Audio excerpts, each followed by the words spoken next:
Jeanne Barret. Est-ce que ce nom-là vous dit quelque chose, peut-être? Jeanne Barret. Donc, pour ceux qui la connaissent, Jeanne Barret, donc, elle est botaniste. Son métier, c'est une scientifique et spécialisée dans l'étude des plantes, mais surtout, c'est la première femme qui a fait le tour du monde. Alors, il y a une question, évidemment, qui me brûle les lèvres, mais bon sang, bonsoir, comment elle a réussi ce prodige alors qu'au XVIIIe siècle, les femmes étaient interdites à bord des navires? Bah, pour le savoir, ma foi, il n'y a pas 36 solutions, il n'y en a qu'une en vérité. Qu'est-ce qu'il faut faire? Eh ben, il faut plonger dans l'aventure. On y va.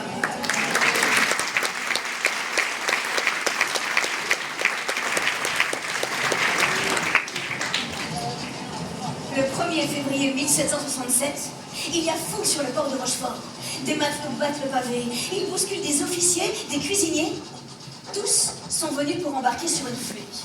Mais attention, hein, une flûte au XVIIIe siècle, c'est un modèle de bateau, immense, avec 3 voiles. Tout le monde sur le pont, pareil à naviguer. Oula! Le capitaine s'excite. Quelques minutes plus tard, le bateau quitte le port, direction l'Amérique du Sud. Cette flûte, poussée par le vent, s'appelle l'Étoile. C'est l'un des plus bateaux de l'incroyable expédition Bougainville. Pour la première fois de son histoire, la France envoie une flotte faire le tour du monde. Qu'y a-t-il là-bas, de l'autre côté de l'océan? Ma foi, pour le savoir, il faut aller voir, observer, tout noter. Bref, il faut explorer. Le voyage est prévu pour durer 2 ans, alors on a rempli les cales à ras-bord. Il y a des patates, des moutons, des bœufs, des poules à gogo. Ma parole, c'est un véritable garde-manger. Faut dire qu'à bord, il y a du monde. Des officiers et des matelots, bien sûr, mais aussi quelques scientifiques de renom, parmi lesquels un botaniste, Philibert Commerson. Il est accompagné de son valet, un petit gars avec un bonnet rouge, qu'on appelle Jean Barret. Lors de chaque escale, les 2 hommes cueilleront et étudieront chaque nouveau grain d'herbe qu'ils découvriront. Et oui, c'est comme ça qu'on fait progresser la science. D'ailleurs, mais où est-ce qu'ils sont passés, nos 2 gaillards? Ils sont dans leur cabine. Philibert est en train de piquer un petit roupillon quand à Jean, il se change. Il enlève ses chaussettes, son pantalon, sa chemise. Mamma mia, c'est une femme! Et pas n'importe laquelle, puisqu'il s'agit de notre Jeanne. Mais oui, Jeanne Barret, déguisée en homme, hein, vous l'aurez compris. Jeanne et Philibert sont amoureux. Ils partagent la même passion pour les plantes. Lorsque Philibert a été choisi pour rejoindre l'expédition, Jeanne n'a pas résisté à l'appel de l'aventure. Mais il y a un problème. À l'époque, les femmes sont interdites à bord des navires. Qu'importe. Jeanne coupe ses cheveux, elle se bande la poitrine, elle enfile un pantalon. Et voilà, elle devient Jean Barret. Une affaire qui roule? Pas vraiment. Le risque est immense. Si son secret est découvert, Jeanne risque la prison. Prudente, elle prend 1001 précautions. Insuffisantes, visiblement. Malgré son travestissement, notre jeune aventurière sent de drôles de regards. Et puis, des rumeurs commencent à circuler. Le soir, entre 2 bouteilles de rhum, les marins s'en donnent à cœur joie. Eh les gars, il paraît qu'il y a une fille déguisée en homme sur le bateau. Il paraît que c'est valet du botaniste. Il est pas bien grand et puis il a pas de poil au menton. L'heure est grave. Jeanne ne se sortira pas, à moins de passer totalement inaperçue. Une seule solution, se comporter comme un vieux loupard de mer. Oh pétard, la transformation est radicale. D'abord, elle se met à parler avec une voix un peu cassée, façon fond de tonneau. Alors les gars, on se la boit cette petite bouteille de rhum? Ensuite, elle sort ses plus belles insultes. Hé toi, la vieille Hélène de morue, tu m'écoutes? Enfin, elle raconte ses meilleures blagues.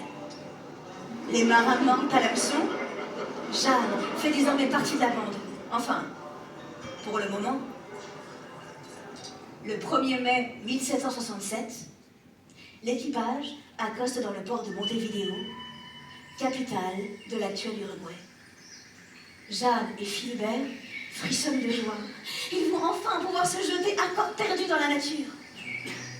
Des heures durant, Jeanne farfouille dans les herbes de ces grandes plaines qu'on appelle ici la pampa. Là est le vrai bonheur. Dans chaque fleur, chaque plante qui surgit du sol. Grands roseaux plumés, petites corolles blanches, tiges duveteuses qui se balancent dans le vent comme des cheveux d'ange. Il y a tant de nouvelles espèces qu'il faudrait des années pour les étudier toutes. Les couleurs sont vives, les odeurs enivrantes. Jeanne a les yeux qui piquent, toute cette beauté c'est presque trop. Elle a l'impression de perdre un peu la raison. Un matin, très tôt, les deux botanistes découvrent une plante particulièrement intrigante. C'est un arbrisseau qui grimpe et se déploie partout en un millier de petites fleurs violettes. Chacune de ses branches bouillonne, on dirait la joie, la vie à l'état pur. Il bâtit cette plante Bougainvilliers, et oui, en l'honneur de l'homme qui dirige leur expédition, Louis-Antoine de Bougainville. Depuis quelques semaines, ce dernier entend de drôles de choses, mais oui, les rumeurs sont de retour. Certains matelots auraient vu le secret de Jeanne. Qu'ont-ils vu ces gaillards? Ah ben ça on ne sait pas. Heureusement, le commandant, pour l'instant, semble fermer les yeux. Le 15 novembre 1767, l'Étoile reprend la mer. Sur le navire, les marins commencent à prier. Une redoutable épreuve attend l'équipage. Le détroit de Magellan, situé à l'extrême sud de l'Amérique du Sud. Il permet de passer de l'océan Atlantique à l'océan Pacifique. C'est un couloir d'eau étroit, glacé, qui serpente entre les montagnes.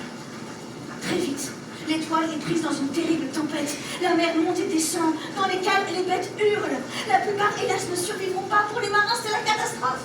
Comment vont-ils se nourrir désormais? Tantôt, ils croisent des baleines. Tantôt, de gros blocs de glace. Ils avancent, lentement, en faisant des escales.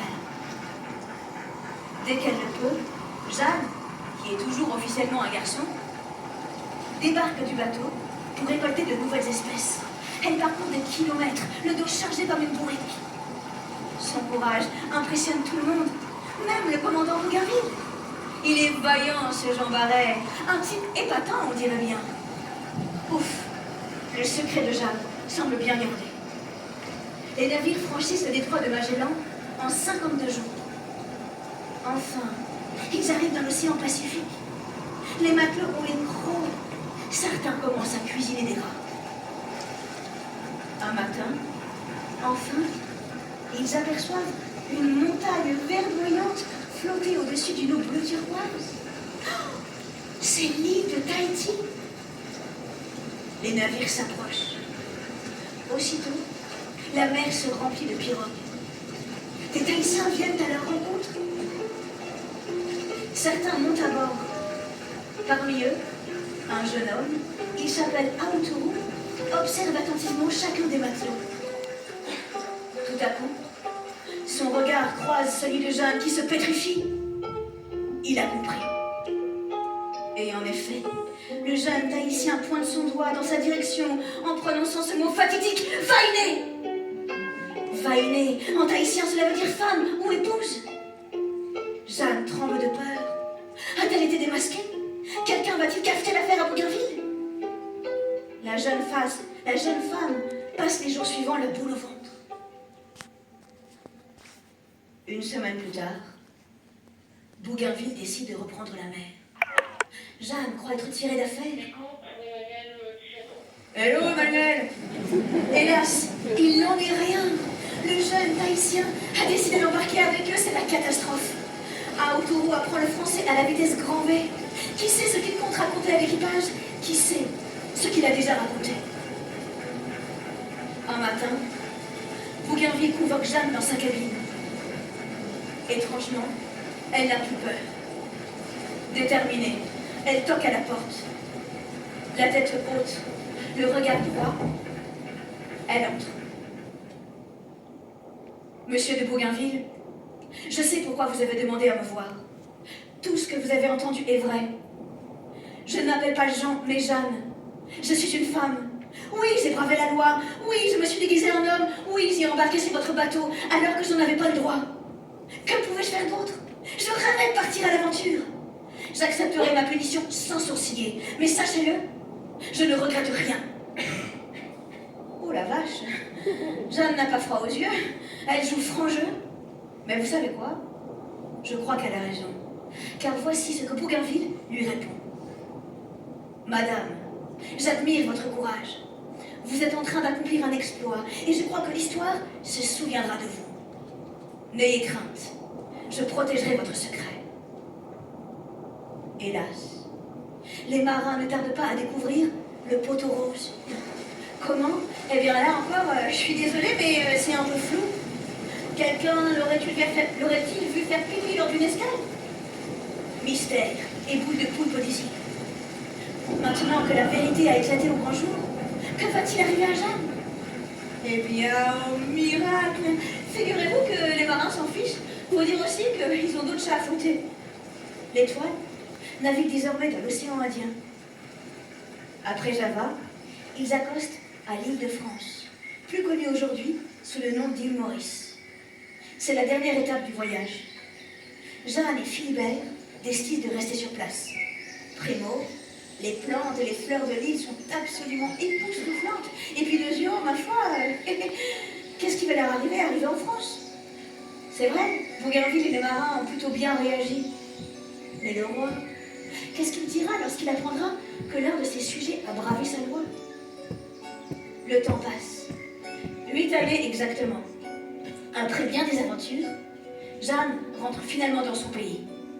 Et une excellente surprise l'attend. Le roi Louis XVI, en personne, oui, lui, pour récompenser son courage, lui décerne le titre de femme extraordinaire.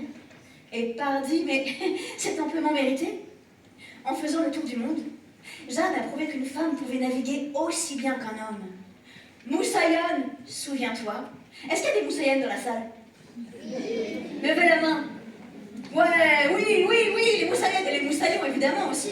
Mais n'oubliez pas, moussaïonne, moussaillon, souvenez-vous, la mer est l'affaire de tous. Qui que vous soyez, soyez-en certains, soyez-en certaines. L'aventure,